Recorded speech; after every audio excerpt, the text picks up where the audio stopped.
Hello everyone and welcome to the third part of our series on the basics of automations. So far we have learned how automations work and how the automations builder in the app is set up. And with that foundation, we are now ready to build our first automation together in this third part. The goal of the automation is to qualify leads through various questions before assigning them to a sales representative. This way, the rep has all the information that is necessary in advance and can approach the contacts with exactly the right offer. Additionally, we will offer the contact the option to subscribe to our WhatsApp newsletter during the run. So, enough said, let's dive into the product.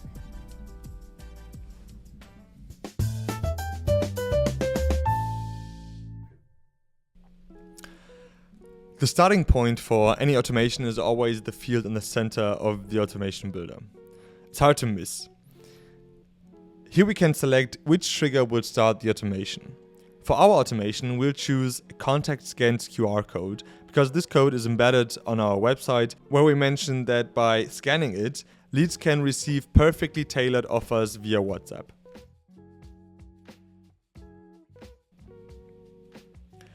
Now that we have set our trigger and established the starting point, it's time to define what happens when the contact scans the QR code. For our automation, we'll first send a message explaining what's going to happen next, namely that we'll ask a few questions to tailor the offers at the end. After this message, we'll add a 10-second pause to avoid overwhelming the contact with too much information at once. So we'll drag the appropriate pause node and set it to 10 seconds. Next, we can ask the first question. We'll start by asking which vehicle class the person is interested in. For this, we'll select the node type list and first formulate our message, which in this case is the question. Below that, we'll add the answer options.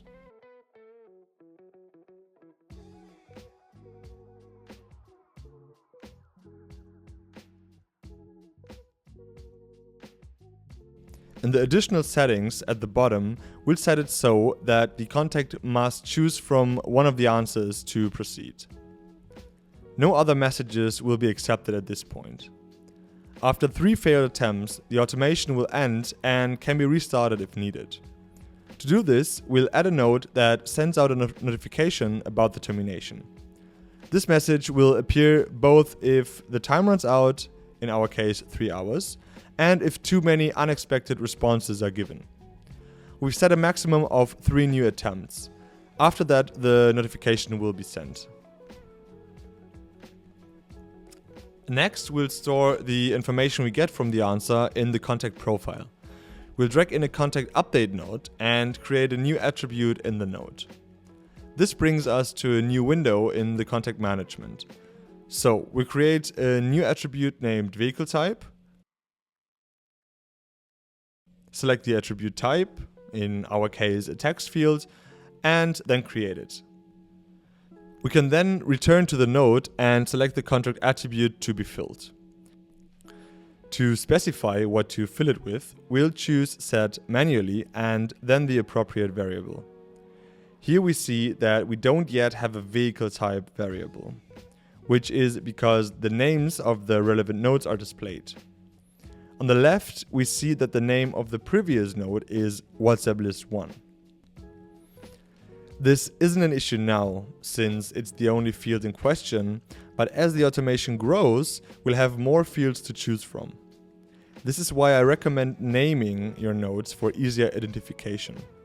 So we'll go back, hover over the node, click the pencil icon at the top and change the name.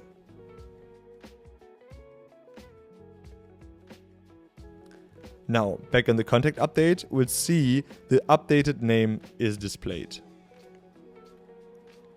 We will repeat these 2 steps, asking for information and attaching it to the contact 2 more times.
Instead of copying the node with the message about ending the automation multiple times, we can simply drag it forward and build connections from the other two list nodes to it.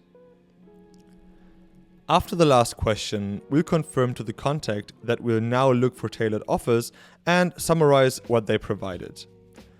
We'll drag in another node and choose a simple send message node. Then in the text field, we'll enter our confirmation message. Thank you for your responses. We'll now look for an XY car type with an XY engine at a maximum monthly leasing rate of XY. For the placeholders, we'll specify the answers to the respective questions. By clicking the icon in the middle and then Automation Module at the top of the toolbar, we'll get a selection of all quick replies available in the automation. We can then select the appropriate one. This is relatively easy because we named the 3 relevant nodes correctly earlier. So, I can click on the third module and insert the answer from the vehicle type question into my text field.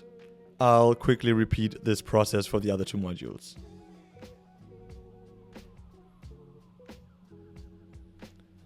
Alright, now let's add the information that someone from our team will contact them with tailored offers, including some emojis.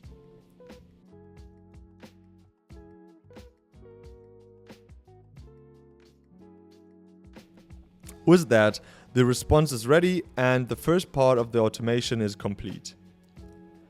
Next, we want to assign the conversation to a sales representative who can handle it. We also want to use the active conversation to promote our newsletter. First, we'll add the contact to a contact list. We'll drag in the Add to Contact List node.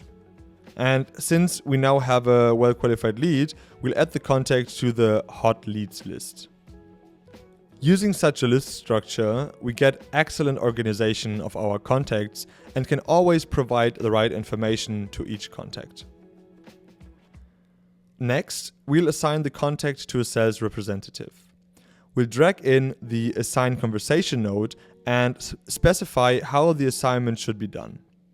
In this case, we'll consider all representatives and use the round-robin method for fair distribution.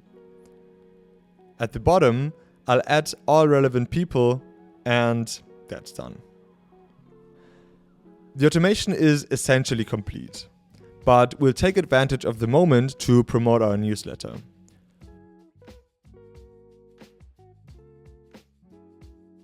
So, after the last node, we'll add a short pause, let's say about 10 seconds, before sending the newsletter message. This gives the impression that the previous process is truly completed. Then we'll drag in a quick reply node and customize the message as we like. I want to add my newsletter image, so I'll activate the headline and upload a new image from my computer. Alternatively, you could use an image already in SuperChat if you've uploaded one before. Then, in the text field, we'll enter our message, adding the 2 response options, and the message is set. Depending on the response, 2 paths emerge. If the person doesn't want the newsletter, we'll send out a confirmation message. If they are interested, we'll also send a confirmation message and add the contact to the newsletter contact list so they will receive future newsletters.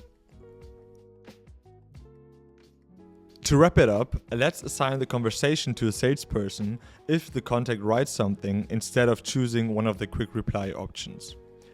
We'll inform them with a message and follow it with an assigned conversation note. Here we'll select one of the salespersons according to the desired principle, if it's round robin or another.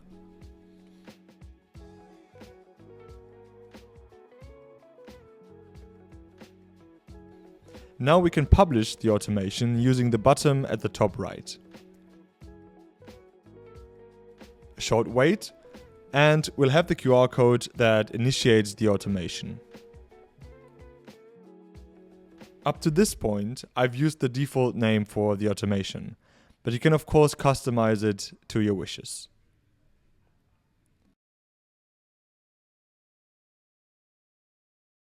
And there we have it.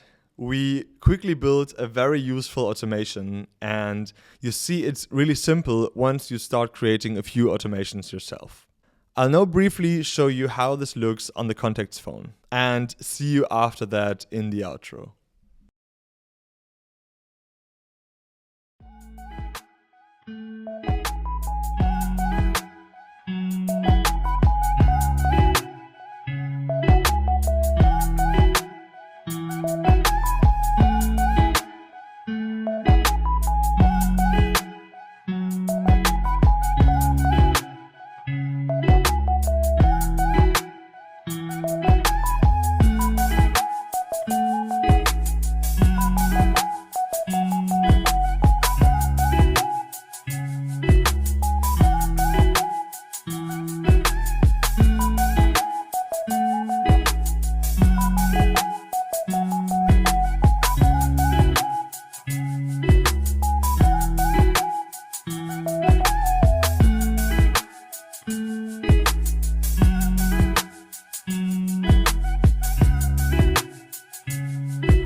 So that wraps up our little series on introducing automations. I hope you have learned a lot and feel ready to start creating your own automations now.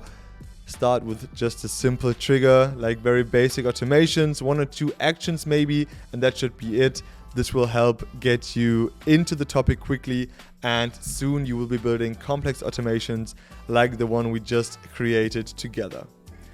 But obviously this isn't the end of our videos on this topic, so stay tuned for automations from various fascinating use cases that will be coming soon. In the meantime, have fun experimenting, and I will see you in the next video.